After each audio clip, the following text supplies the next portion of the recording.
Well, my friends, Thanksgiving is tomorrow, which means it's probably too late to blow town, so you'll have to have dinner with your family. Just remember, keep things civil. Don't tell them their cherished left-wing opinions are the result of the cult-like mind control that's been shaping their Play-Doh-like brains ever since third grade, when Miss Clavicle taught them that some men don't have penises. Although that may actually be true of Uncle Joe, who got married to Aunt Marcy, which, let's face it, would take the penis off anyone. Instead, in the spirit of seasonal goodwill, let's all say thanks to the wonderful leftist tools who made this year so much fun. For instance, I'm thankful for that woman, what's-her-name, who had the courage to come forward and say something or other about Brett Kavanaugh, which must have been really important, whatever it was. Otherwise, we all would have forgotten her by now. And speaking of women we've forgotten, let's remember to be thankful for Stormy Daniels, who became a hero to our friends on the left by exposing herself for a living, then sleeping with a married man, then blackmailing him, then taking hush money in return for silence, then going back on her word, then sinking into obscurity as part of a sordid and meaningless episode that soiled our souls merely by virtue of existing. Which, of course, brings us to Michael Avenatti, whom we admire from afar, since he can't come any closer because of the restraining order. But here's a man who taught us all how to abandon due process and the presumption of innocence, and then went and beat the crap out of his girlfriend. It's a subtle joke. I'm waiting there for a minute. And finally, I'm thankful for CNN, who explained to us all how racist we are by saying something I didn't get to hear because my plane started boarding and I had to leave the airport. To all these and all the other forgotten tools and fools of the left, thank you for making America hilarious again. Trigger warning, I'm Andrew Klavan. This is The Andrew Klavan Show. I feel hunky-dunky, life is tickety-boo. Birds are winging, also singing hunky-dunky-doo. Ship-shaped, tipsy-topsy, the world is zippity-zing. It's a wonderful day, hurrah, hooray! It makes me want to sing. Oh, hurrah, hooray! Oh, hooray, hurrah! All right, hooray, hurrah. There's so much to be thankful for. Most importantly, it's mailbag day. So before you have to put up with your relatives coming over for Thanksgiving, you will have all your problems solved. You will be ready. You'll have this kind of halo of peace that will descend upon you and will, make it easy for them to tear you apart, which will be good for us all. All right. Oh, let me say thank you. Jenna Ellis, was it yesterday Jenna was on or the day before? It was yesterday. Jenna Ellis was on, and afterwards we had been joking on the show that we had an argument on messaging, which is not true. We had an intelligent discussion back and forth about libertarianism on our message apps. And during this thing, I had said, you ought to take a look and read my pamphlet, The Crisis in the Arts, which you can get for $1 on Amazon. And she went and read it, and then she promoted it on Twitter. And Jenna, you pushed this pamphlet up. It's, those obscure bestseller lists they have on Amazon, that you pushed it up into like #1 on weird little pamphlets about the culture by conservative guys named Klavan. I mean, it's something like that, but it's just like #1 on that bestseller list. So thank you, Jenna. I appreciate that. And as always, I appreciate your coming on and your brilliance. Now it is the holidays, and you know what that means. It means that you're going to be spending lots of money, and suddenly you'll wake up in debt, and Christmas will be over, and you'll just weep and weep and weep. But it doesn't have to be that way if you use Lightstream. With Lightstream, you can consolidate your high-interest credit card balances to a lower rate and save. It really is great, because the thing about a credit card, of course, if you don't read the small print, when it comes back, it's going to hit you with a huge interest level that will just take your life away. But Lightstream offers credit card consolidation loans from 6.14% APR with autopay. You got to use autopay, but you can compare that to the national average credit card interest rate of over 19% APR, which is absolutely crazy. So get a loan from $5,000 to $100,000, and you can even get your money as soon as the day you apply. My listeners can save even more with an additional interest rate discount. The only way to get this discount is to go to lightstream.com/Andrew. That is lightstream.com/Andrew. This is subject to credit approval. Rate includes a 0.50% auto pay discount. Terms and conditions apply, and offers are subject to change without notice. Visit lightstream.com/Andrew for more information. So we're going to talk about, this is really an interesting subject. We're going to talk about what Trump did with the Jamal Khashoggi case and with Saudi Arabia yesterday. And what is so interesting to me about this is, there's a famous saying. It was Francois de Rochefoucauld, who was a French philosopher who was known for his kind of his practical like little aphorisms. And one of them was, hypocrisy is a tribute that vice pays to virtue. And what does that mean?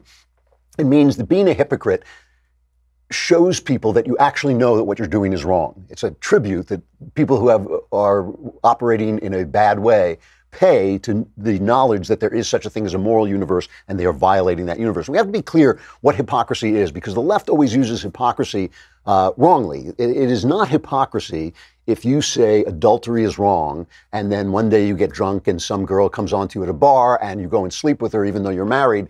That is making a mistake. Pardon me, that's falling, it's sinning, whatever you want to call it. But it's not hypocrisy because you actually believe the thing that you were saying, that you yourself think, oh no, I've done the wrong thing, I've fallen. Hypocrisy is putting on a show of living at one moral standard and preaching one moral standard, but secretly living in another way. So if you're going out there and preaching, if you're a preacher and you're preaching, don't commit adultery, but meanwhile you're swinging with the girls every night and laughing it up, that's hypocrisy. So yesterday, Trump did the right thing in the Jamal Khashoggi affair, but he left out the hypocrisy. I mean, basically, he said he was not going to punish Saudi Arabia anymore about the murder of this, I guess we'll call him a journalist for now, a guy who wrote columns for the Washington Post. And he just wasn't going to do it because we needed the allies from Saudi Arabia and business was good. That's not the way you do it. You do it this way. Let me give an imitation of the way you're supposed to do this. American values and the violation and the moral, this kind of Abraham Lincoln, the truth we will stand by American. And then you go back to doing business with them. And that's the way it's supposed to be done. And that's the way most politicians do it. Trump didn't do it at all. So let's review what happened. Khashoggi was a Saudi Arabian insider who opposed the rise of this new Crown Prince Mohammed bin Salman. He was a proponent, Khashoggi himself was a proponent of the Muslim Brotherhood. He had been a member of the Muslim Brotherhood, and then he put some distance between them. But he believed that the Muslim Brotherhood was the path for democracy, that there's not going to be democracy in the Middle East without some kind of Islamic rule, and it was going to be brought by the Muslim Brotherhood. So he was a real critic, and he used the Washington Post used him to attack the new regime and to attack Saudi Arabia. And he used that post and other posts to attack MBS, this new crown prince. He was lured, I guess. I mean, it must have, I don't think it was just an accident that he suddenly found that in order to marry his Turkish girlfriend, he had to go to the Saudi consulate in, I guess it was in Istanbul. This hit team flew in, like out of a bad James Bond movie, apparently smothered him with a plastic bag and cut him to pieces, possibly at the same time. Vicious, vicious murder. All kinds of ramifications here. I mean, Turkey, that is opposed to Saudi Arabia because Turkey is making a power play in the Middle East, wants to rebuild the Ottoman Empire. They gathered all the information and spread it around. Obviously, we have made peace. Trump has wisely made peace with Saudi Arabia and a lot of deals with Saudi Arabia because he is trying to counteract the rise of Iran, which was spurred on by the idiots in the Obama administration. So he's trying to do that and make deals. And of course, Saudi Arabia is a big producer of oil. So Trump comes out and he basically says there are 17 people, members of the Saudi government, have been sanctioned. But the CIA has leaked to the press that they have a reasonable certainty. We don't know what that means, but they have leaked to the press that they have a reasonable certainty that the Crown Prince himself, MBS, ordered this hit on this guy. So basically, Donald Trump came out and he was doing his usual talk to the press out on the lawn.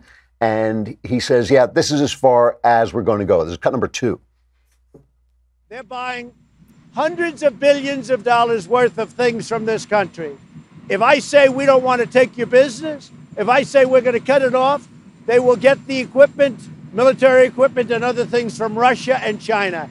Russia and China would be very, very happy. Because right now we're doing very well against China. We're doing very well against everybody, including Russia. And I'm going to keep it that way. And I'm not going to tell a country that's spending hundreds of billions of dollars and has helped me do one thing very importantly, keep oil prices down so that they're not going to $100 and $150 a barrel. Right now, we have oil prices in great shape. I'm not going to destroy the world economy, and I'm not going to destroy the economy for our country by being foolish with Saudi Arabia. So I think the statement, wait a minute, I think the statement was pretty obvious what I said. It's about America first. It's like that's what they call saying the quiet part out loud. And that, like I said, that's any president would have done this. I'm not sure Obama was smart enough to do this, but any other president would have done exactly the same thing. But he would have first made that speech, American values and the violation, and there will be a stern reckoning, and I will face it, and I will in private meetings, and then he would have done exactly what Trump did, and Trump left that stuff out. He left out the hypocrisy. He issued this statement, which he obviously wrote himself because it's filled with exclamation points. Now, I always put exclamation points when I'm writing it to show that I'm joking about something, but he was actually using exclamation points. He starts, the world is a very dangerous place, exclamation point, then talks about the violations of Iran. He says the country of Iran is responsible for a bloody proxy war against Saudi Arabia in Yemen. This is an absolute human rights disaster in Yemen. We haven't really talked about that a lot, but we should. And Iranians have killed many Americans and other innocent people. The Iranians are absolute bad guys. And he says, Saudi Arabia would gladly withdraw from Yemen, and that's why I've negotiated all these things with him. And he says, here is what Trump says in his statement. And I want to put this in because I want to make sure a lot of people are saying he didn't say anything about this murder, and that's not true. He said the crime against Jamal Khashoggi was a terrible one and one that our country does not condone. Indeed, we have taken strong action against those already known to have participated in the murder. After great independent research, we now know many details of this horrible crime. We have already sanctioned 17 Saudis known to have been involved in the murder of Mr. Khashoggi and the disposal of his body. Representatives of Saudi Arabia say that Jamal Khashoggi was an enemy of the state and a member of the Muslim Brotherhood. But my decision is in no way based on that. That is an unacceptable and horrible. This is an unacceptable and horrible crime. King Salman and Crown Prince Mohammed bin Salman vigorously deny any knowledge of the planning or execution of the murder of Mr. Khashoggi. Our intelligence agencies continue to assess all information, but it could very well be that the Crown Prince had knowledge of this tragic event. Maybe he did, maybe he didn't, exclamation point. That being said, we may never know all of the facts surrounding the murder of Mr. Jamal Khashoggi, and in any case, our relationship is with the Kingdom of Saudi Arabia. And Mike Pompeo, Secretary of State, he made basically the same point. Let's listen to that. It's a mean, nasty world out there. The Middle East in particular, there are important American interests to keep the American people safe, to protect Americans, not only Americans who are here, but Americans who are traveling and working, doing business in the Middle East. It is the president's obligation, indeed the State Department's duty as well, to ensure that we adopt policies that further America's national security. So as the president said today, the United States will continue to have a relationship with the Kingdom of Saudi Arabia. They're an important partner of ours. We will do that with the Kingdom of Saudi Arabia, its people. That is the commitment that the president made today. So, I mean, basically he's saying these guys are thugs and mobsters, but we have to deal with them. We're not the law in that area. We're not the sheriff, and we're not going to clean them up. And we got to deal with them. We got to do the best we can do to get the things that we want for our country. Again, where's the hypocrisy? We need some of that hypocrisy. It's a real question. I'm not just joking around. It is a real question whether or not Trump should have been a bit more of a hypocrite. It's very funny to me that everybody on the left is always complaining, he lies, and now they're complaining, oh, he told the truth. But maybe they have a point. So last night, I have to tell you, Knowles came over and Jonathan Hay, and we drank as we discussed the glory of God.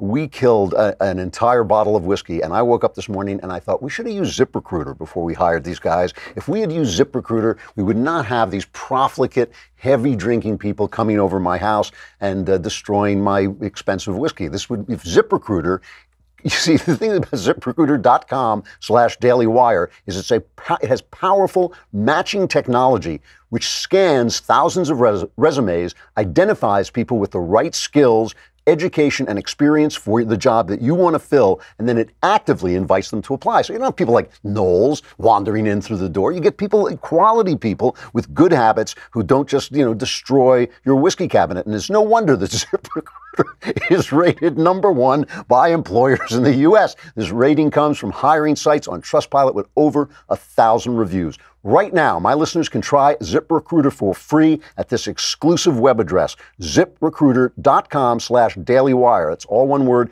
That's ZipRecruiter.com/dailywire. You know how to spell it, DAILYWIRE, ZipRecruiter.com/dailywire. Do not let Knowles happen to you. ZipRecruiter is the smartest way to hire. It was a great evening, I got to tell you. It was absolutely terrific conversation, but it should never have happened, and I'm deeply, deeply sorry to everybody concerned. So anyway, you know, the reaction from the left, right? I'm going to play one cut. I'm not going to go through all the press people like screaming and crying and weeping over the values of America that are being destroyed. But let's at least take Philip Mudd, my favorite guy. He's always got some kind of bathroom. This is one of the few statements he ever made without a bathroom metaphor. Oh no, he has a mirror in it, so maybe that's a bathroom metaphor. Usually he's talking about the toilet. But he's an ex-CIA guy on CNN. Here's his reaction. The story here is about a president for 22 months who said American values mean dealing with dictators in the Philippines or leadership in the Philippines that routinely murders people outside the courts. It means accepting people in places like Egypt and Turkey that imprison their opponents, that imprison journalists. It means saying I like Vladimir Putin when he sides with the dictator in Syria who uses chemical weapons against his own people. Let me be clear, Allison, America first for every American who wants to wake up on the day before Thanksgiving and give thanks for justice, for freedom, for a country under George Bush that said America first means aiding people in Africa with tens and hundreds of millions of dollars to fight AIDS. America first means forget about freedom, forget about justice. If there's a dictator we like who wants to imprison people and journalists, that's okay. It's not about the money. It's about what this shows about who America is. Look in the mirror. That's who we are. You know, I looked this guy up. I looked up his resume and it said he managed Iraq analysis at the CIA from 1999 to 2001. So he's the clown. He's the clown who told George W. Bush that they were getting weapons of mass destruction. When everybody was yelling, "Oh, Bush lied," and people died, it was him. He's the guy. So now he's on TV telling us, lecturing us about our morality. The New York Times. Let's take a quick visit to Knucklehead Row, the op-ed page of the New York Times.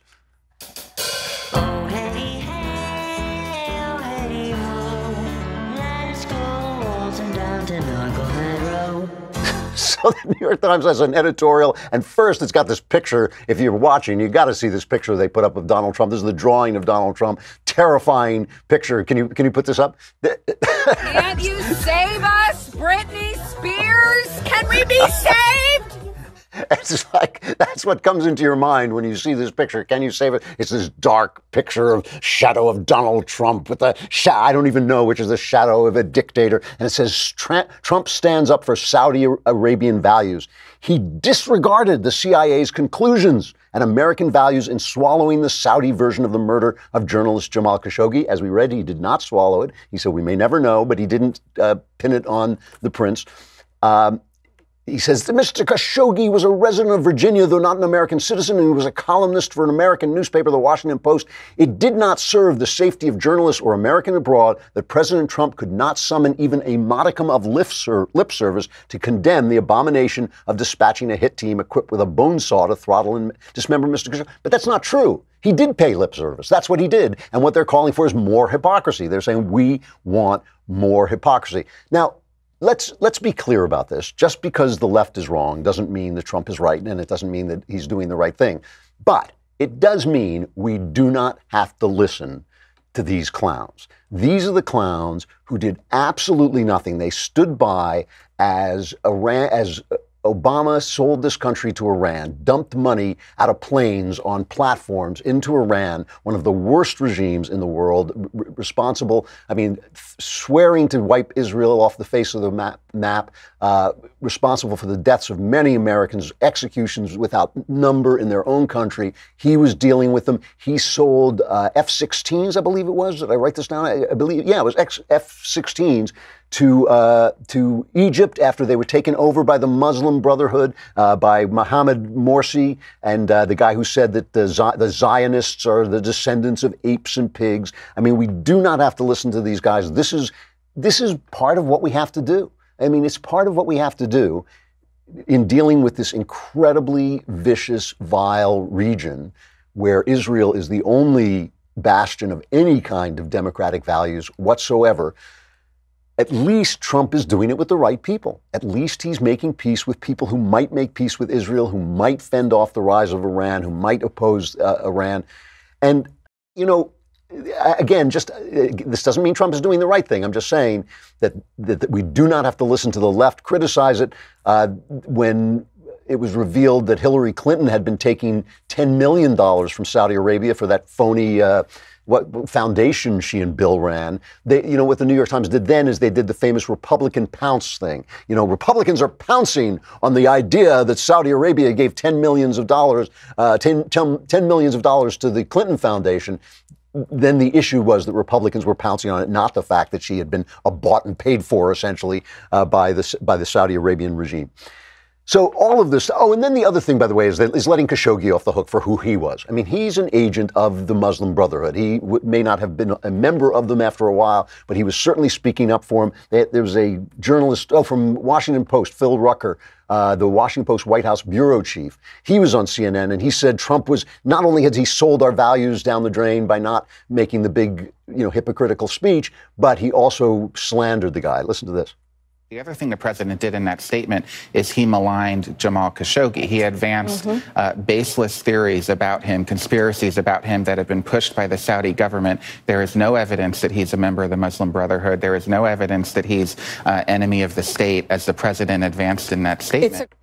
Let me read you just a little clip of the last column that Khashoggi wrote for the Washington Post.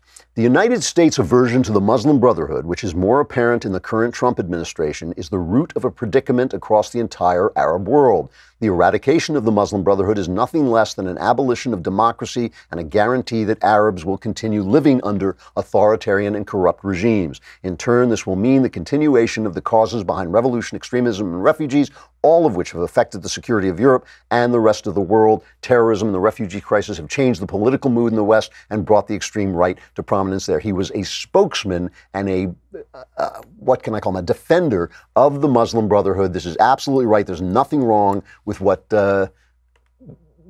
Trump did there. And then he's getting flack from the right, from Republican lawmakers. Rand Paul, who doesn't want to be nice to Saudi Arabia. He's got that Paul thing about we shouldn't be involved in the world at all. It's a kind of a crazy libertarian stance where, we let the world destroy itself, and one day you open the front door and there's the world outside in ashes waiting to attack you.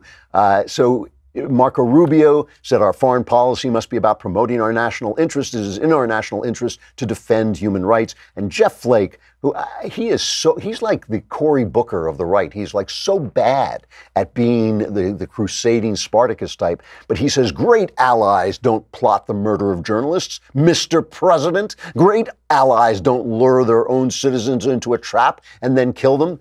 I mean, the Soviet Union was our ally during World War II and did a lot worse than that. And of course, the one guy who kind of has been straightforward, Lindsey Graham, who hates this guy, hates MBS. Graham is a real hawk when it comes to this. He was on Sean Hannity's show, and he spoke very clearly about where he stood on this. I thought he made a certain amount of sense. Let's listen to this. I'm not talking about ending the relationship. Everything you said is true about the strategic nature of the relationship. But here's what I believe. Saudi Arabia needs us more than we need them. It's not too much to ask an ally not to butcher a guy in a consulate. This is not World War II, so I'm not going to look away at what MBS did. I think he did it. I think he's absolutely crazy about what he's done in the Mideast. The bottom line here is I care about the strategic relationship. I'm going to support Israel completely, but I'm not going to turn my back on this guy. We've got a historic opportunity here to tell the people in the Mideast there's a new sheriff in town. If you disrespect us and you trample over civilized norms, you're going to pay a price. If you want to keep MBS, that's your decision to make, Saudi Arabia. As long as you make that decision, you're going to have a hard time with me. If you want to replace him with somebody who's not crazy, that would be a good move. So that's Lindsey Graham talking straight talk. You know, I'm not going to destroy the relationship, but this guy, I don't like this guy. Trump can't do that because Trump perceives everything as a personal relationship and as a business relationship. He doesn't take criticism himself. He assumes that this guy is not going to take criticism, so he's not going to come out and quite say it, you know, that he's guilty. Here are a couple of questions, though, just to put the thing in perspective. And before I finish this, just to put the thing in perspective, this thing about ignoring the CIA, he didn't ignore the CIA. He ignored the people who leaked to the press from the CIA. Why are you, if you're in the CIA and you are spies and you're gathering secret information for the benefit of the president, why are you talking to the press? Why are you talking to the press? You're talking to the press because you're putting forward a political position. You are trying to make things happen. You're anti-Trump, probably. You're probably pro-globalism. You may be some of the pro-Iranian leftovers from the Obama administration. The CIA isn't saying anything. Sources in the CIA are talking to the press for their own political purposes. So the fact that Trump is ignoring them or saying when I talk to the CIA they haven't got full information, I think that's perfectly fine. That's perfectly fine. The idea that Trump is somehow beholden to people in the CIA leaking to the press for political purposes is ridiculous. The fact that he's worse than Obama is untrue. He was elected in part to dial back George W. Bush's spread the democracy that came up after 9/11. George W. Bush, I think there's no question about this, that he went too far and he did it badly. I mean, those were big mistakes. You know, he panicked. He said he overreacted. He said, we're going to spread Middle East, we're going to spread democracy wherever we go. It's not going to work. It hasn't worked. It cost us a lot of money, a lot of blood. We didn't get very far. It's not that we've accomplished nothing in the Middle East. I mean, some of the things that happened, unfortunately, Obama so fumbled the Arab Spring that a lot of that work went to waste. I think George W. Bush's intentions were good, but he went too far. And one of the reasons Trump was elected was to dial that back. That's what he's doing. He left out the hypocrisy. And, you know, that can be a problem with a president. I'm absolutely serious. A little bit of lying in diplomacy is diplomatic. Donald Trump, it's really remarkable to hear a president speaking as bluntly as he did, as truthfully as he did about what any wise president would have done, right? That's any wise president is not going to blow up this relationship, as Lindsey Graham said, but could have made more noise, as Lindsey Graham just demonstrated how you do it. You know, our values and this man and this is a terrible crime. And then you go and do the thing that you do. Trump should have called me. I would have given him that advice. A little bit of hypocrisy. We're going to have to commit acts of vice as we deal with this dangerous world, but we should pay a little bit of tribute to virtue with a little bit more hypocrisy. This is one example of Donald Trump not being a big enough liar. All the attacks on him for not telling the truth, this is a moment when he should have lied a little bit more. I have to just play this one thing from Obama because it came up and it made my eyeballs roll. Obama is turning into Jimmy Carter, a bitter, nasty little man who mishandled the country, governed it badly, messed it up terribly, and now is becoming angry and bitter at the country that rejected him. And the country did reject him. The country liked him personally. They found him pleasant. They found him presentable. They were happy with themselves for having elected a black man and putting paid to the history of bigotry, of true bigotry, true history of true bigotry in this country. But he was a clown. He was a corrupt left-wing city politician. He did a bad job, and now his legacy is being erased, and he's growing bitter. He went out and he campaigned for the people in Florida, for Andrew Gillum and Bill Nelson and Stacey Abrams, and they all lost. A couple of people he campaigned for didn't lose, but the big ones that he went out there for, they lost. He was speaking into those little half-empty auditoriums while Donald Trump was holding those huge rallies, and he's getting angry. And he's here having a conversation about global warming, how we can fight global warming. And this is what he says. Right now, I could take off-the-shelf existing technologies. We could reduce carbon emissions by, let's say, 30%. Without any, it's not like we'd all have to go back to caves and, live off, fire. We could have electricity and smartphones and all that stuff. Which would buy us probably another 20, 30 years for that technological breakthrough that's necessary. The reason we don't do it is because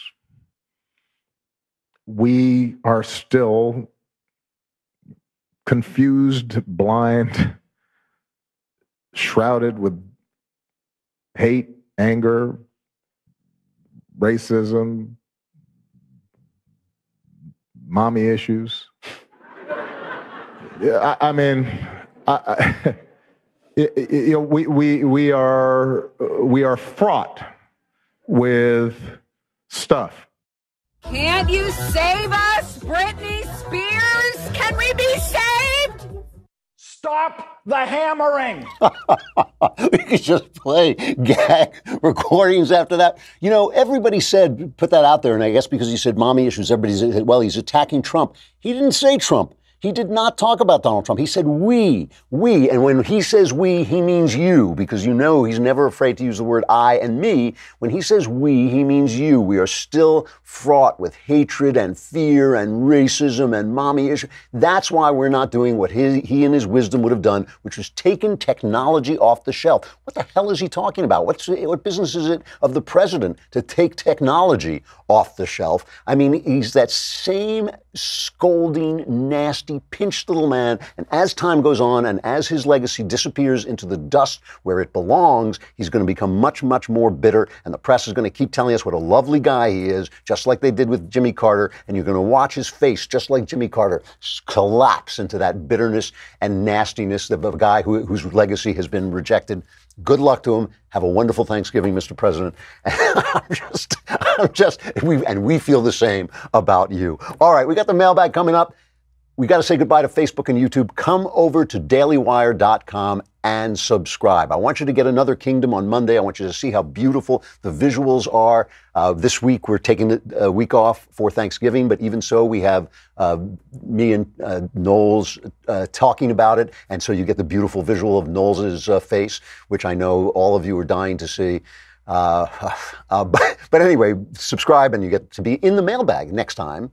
And you can ask your questions. I'll solve your problems as well. It's only $10 a month, $100 for the year. And if you put out the $100, you get the Leftist Tears tumbler. Come on over to dailywire.com.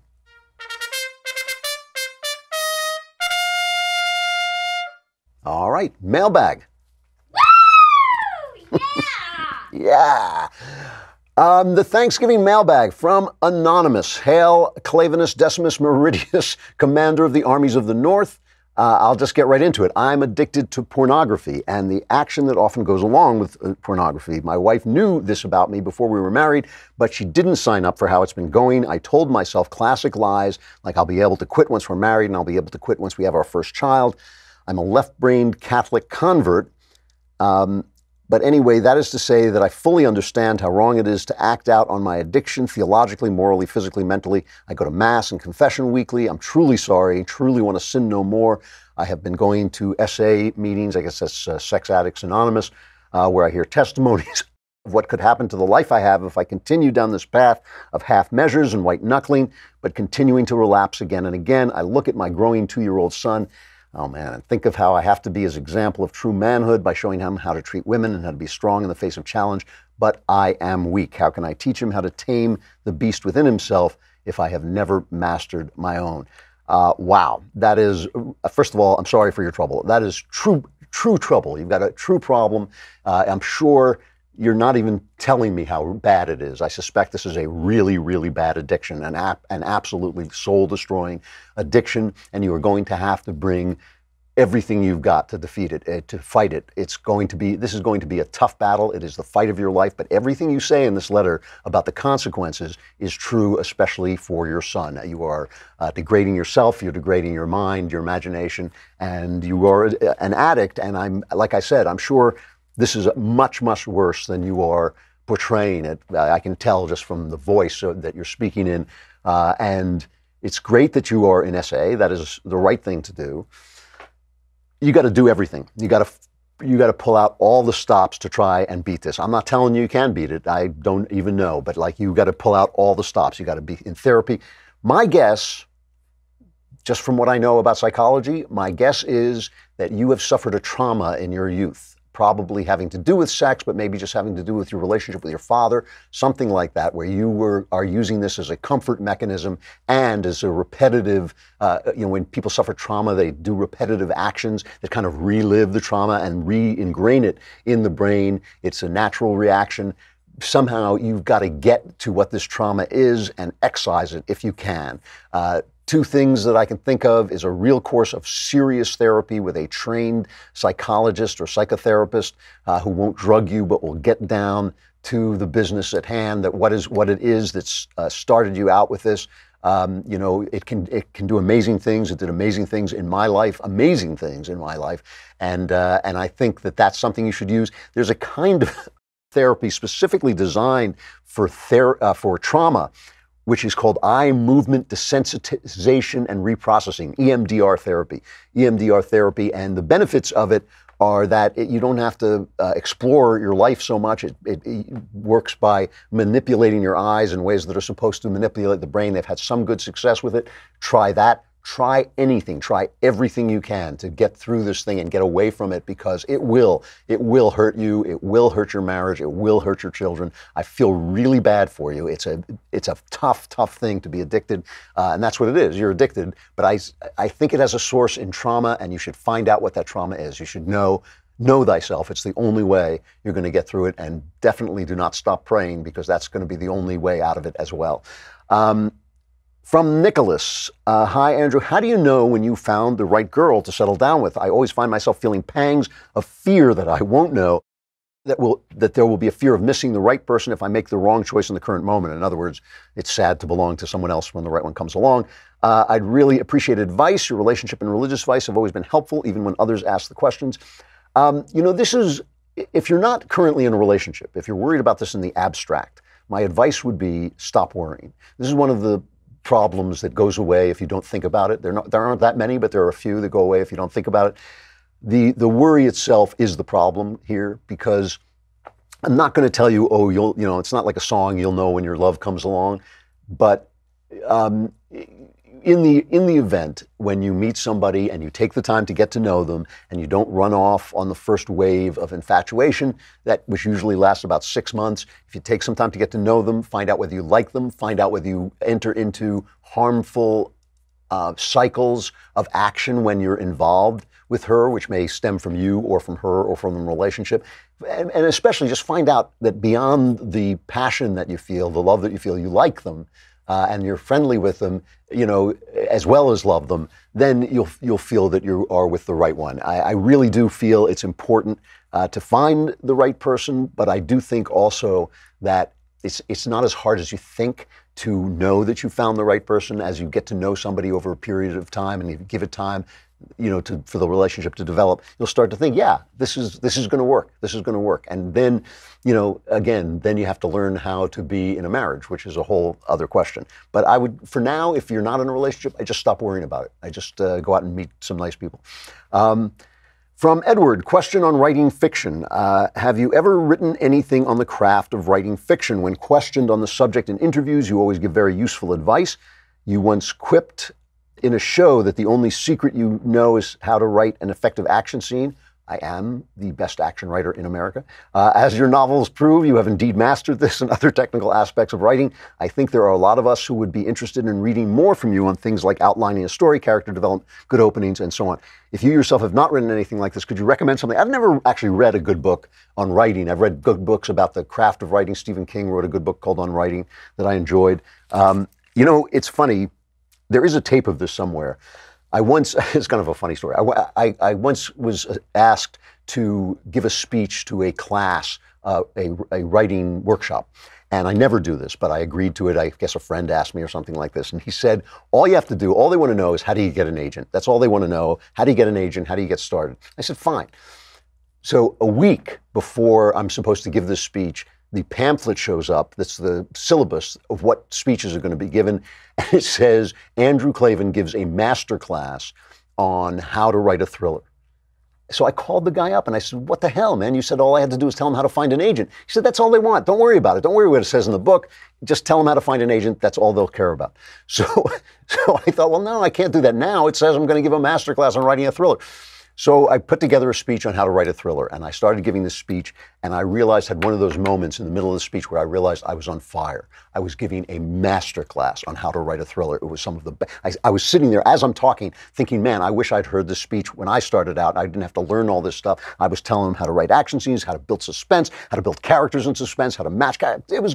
I just thought, this is great. This is great. And I finished and I thought, wow, these kids have really got something here. And a hand went up and the guy said, how do you find an agent? So I thought, well, that was a waste of time. This thing is, it is on tape somewhere if you can find it, but I've never written anything about it. It is a subject. There is practical information that you can learn about writing, but in the end, the best thing you can do is read. And people always say to me, what book should I read? And I should tell them there are 100 books that you should read. The classics, read the classics, read the great books, read the books in your field, read the genre books that you want to write in, read. And so when people say, what book should I read? It's like, my answer is all of them. That's how you learn how to write.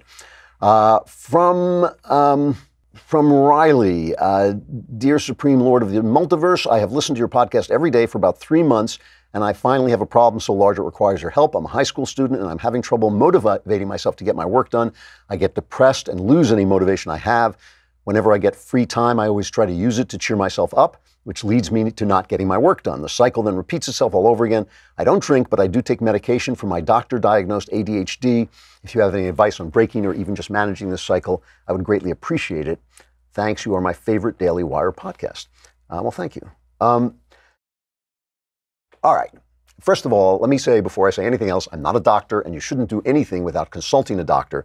But if you're taking medication for ADHD, it should not be coming from your family GP, your general practitioner. It should be coming from a psychiatrist, somebody who at least knows what he's doing. I hate, this is an overdiagnosed condition, ADHD. I don't know, Riley can be a girl's name or a boy's name, but usually for boys, they just overdiagnose it. They think you're an active, healthy boy who wants to run around a little bit, so they diagnose you with ADHD. I do not know if that's your case.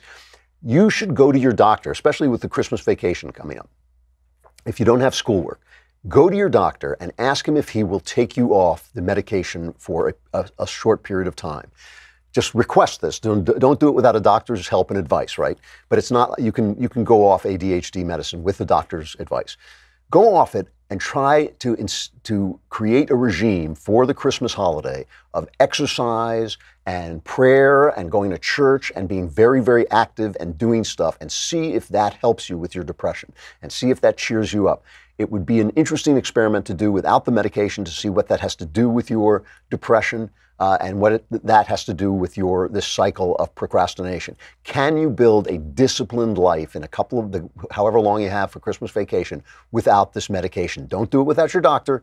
Don't do it without a doctor, but it should be a psychiatrist giving you this stuff, and then try and build a regime of discipline every day. Get up, exercise every day, jog, work out in the gym, write something if that's what you do, or whatever it is you do it, go to church, pray, go help people, maybe get a job, whatever, during your Christmas vacation, and see if that helps you out. It's because it's a tough problem, and when you're on the drug, it's hard to get to the real you and to see how much the drug is affecting you. From Shaid. Dear Mr. Klavan, I love the show. I watch every day and I'm reading some of your books. I only have one bone to pick with you. Why do you, like Ben and Knowles, equate criticism of Israel, the Israeli government, to criticism of the Jews, as if the government and the citizen were one monolithic body? This tired old refrain evinces an incredible intellectual dishonesty. Israel is not the Jews. Jews are not even a single people, but rather groups of disparate peoples. I know plenty of Orthodox Jews who are incredibly critical of many actions taken by the Israeli government. Are you calling them anti-Semites too? How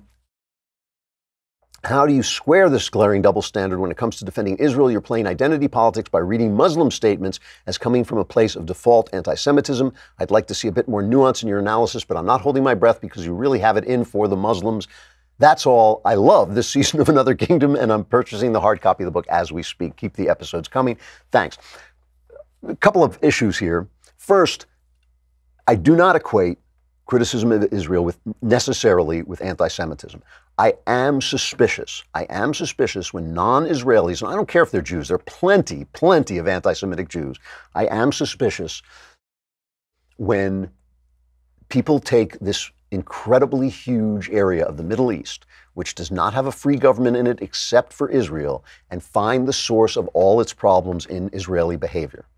I'm sure the Israelis do things wrong. Americans do things wrong. Everybody who is a human being does stuff wrong. And I'm sure there's stuff that can be criticized in Israel. I'm suspicious when they identify the problems of the Middle East coming out of Israel's actions. I believe that is the opposite of the truth. And I'm suspicious when they use overblown phraseology like genocide and apartheid to describe the policies of a country that is the size of a shoebox and is surrounded by enemies on every side. You can climb a hill in Israel and see 4 countries that want to just wipe the country off the face of the earth. So they have to behave in different ways than we in America behave, where we're so safe and so free. So I'm suspicious of that. It's not necessarily anti-Semitism, but I'm suspicious that it is based in anti-Semitism. Then I want to talk about this thing about Muslims. I myself feel that I sometimes misspeak on the issue of Islam, that I sometimes paint all Muslims with the brush of radicalism. I know that's not true. I've said many times that I know it's not true, but sometimes I'm just talking fast, and instead of saying Islamism or radical Islam, I'll just say Islam. I do have questions about Islam as a religion. I have serious questions about it that I would love to talk to somebody about. And I've listened to a lot of experts about this, but it's very hard I'd like to hear a debate about it by 2 experts who disagree. I have questions whether the basic tenets of Islam are essentially anti-Christian and therefore anti-Western, which doesn't mean you can't be a good Westerner and Islamic. It does mean that the philosophy itself is working against the best, what I think is the best form of government on earth. And that's a problem. That's a genuine problem. If there was a place called Nazi land, there would be many nice people living in that land who ascribed to Nazism, but when they came over here, it would be a problem because Nazism is antithetical to everything that we in the West should believe in, right? So I'm not equating Islam and Nazism. I'm just saying philosophies can be wrong. Religions can be wrong, and they can be wrong in ways that are antithetical to the things that we hold most dear. And if so, that's a problem. I have a problem with these 2 Muslim women going into Congress who are obviously anti-Semitic and who are anti-Western, as far as I can tell, and that is a problem. So I have questions about Islam. I have serious questions about it, but I know that there are many good Islamic people, many patriotic American Islamic people. I'm not saying that's not true. I'm simply talking about the philosophy itself. So, I'm willing to be educated, but I am somewhat educated. I've read the Quran. I've read a lot about it. And these questions remain. I worry about it. I wonder why every Islamic country is in a fight with not only the Muslim people in their countries, but with the non-Islamic countries on their borders. Everyone, there's violence on the borders of Islam almost everywhere. And I think there's oppression in almost every Islamic country. Maybe that grows out of the philosophy itself. Maybe not, but it does seem suspicious to me, and I think it's a question worth asking. I got to stop there. Time for Tickety-Boo News before we go to Thanksgiving.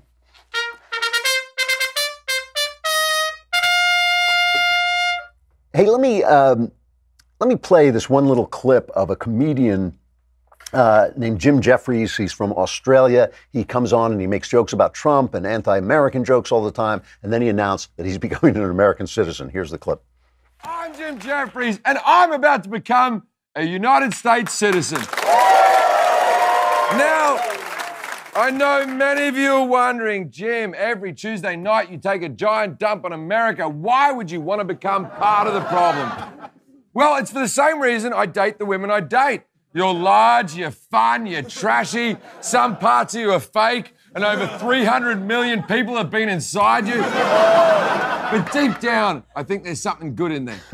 All right, fair enough, and welcome to the country. I'm glad you're a citizen. With Thanksgiving coming, I just want to talk for just a minute about the nature of gratitude, and it is one of the true problems I have with the left is the lack of gratitude. There's nothing wrong with being culture critical. There's nothing wrong with being critical of your own country. We should all be a little critical of our country and try to make it better. There's absolutely nothing wrong with that. The absence of gratitude changes everything. There's a review of Michelle Obama's. I was talking to Knowles about this. Michelle Obama, who I admire. She worked herself up from a very modest beginnings, has good working class values, became First Lady of the United States. Her lack of gratitude is appalling. And somebody reviewing her book, Angie Thomas, the author of The Hate You Give, has a headline in Time magazine: Michelle Obama's Becoming is a book America needs from a woman it does not yet deserve. Let me tell you something, sister. This country not only deserves Michelle Obama, this country made Michelle Obama. There is no Michelle Obama without this country. If you don't start with gratitude, you do not know what you've got. You are living in seriously the greatest, freest country on earth. You're living in the center of freedom. You're living in the center of wisdom and prosperity, political wisdom and prosperity on earth. You lucked out. You won the lottery of life. And to know that and to wake up with that gratitude changes everything. Every day is a gift, and every day you're here is a gift with a ribbon on it. And that's why I look at people like Colin Kaepernick, the guy who started, the quarterback who started the kneeling thing, and he says, oh, I'm not going to kneel for the flag of a country that oppresses me. Listen, it's not like I feel like you fall into being a quarterback. I understand how hard people work to hone their talent. It's a beautiful thing. One of the reasons I love sports is I love watching young people who have taken the talent God gave them and made it into something fantastic. But listen, you're in a system that allowed you to do that too. You're in a system that rewards you copiously for doing it. A little bit of gratitude to the fans, to the flag you play under, a little bit of gratitude changes everything. I feel the same way about the feminists. I'm happy that women have more choices. I truly am. A little bit of gratitude to the men who built the world you live in, who gave you every piece of technology you have. Just a little bit of thank you, sir, for all the women you took care of all the times you brought home the bacon, of all the roofs you put over the heads of all the children. And now let me enjoy my rights. And maybe here's some criticism I have. It would change everything. It would change the entire dialogue. All these people who say, oh, the white men are obsolete because now more immigrants are coming in.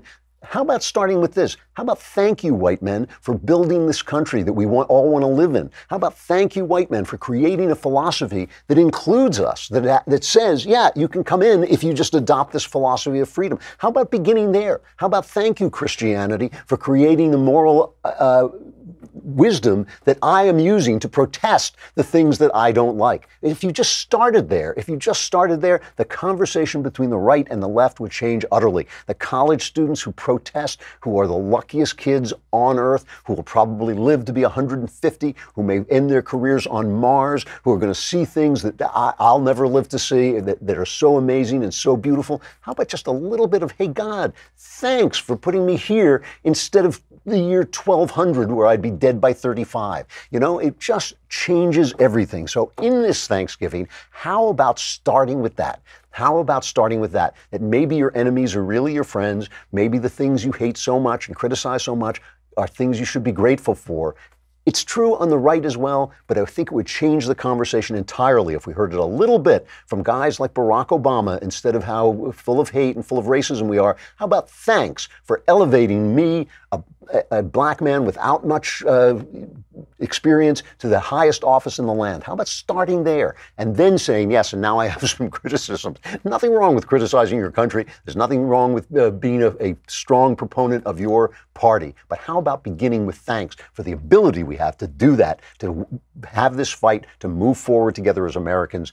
Have a beautiful Thanksgiving. It's going to be a long Klavanless weekend, but those of you who survive will be back here on Monday. I'm Andrew Klavan. This is The Andrew Klavan Show.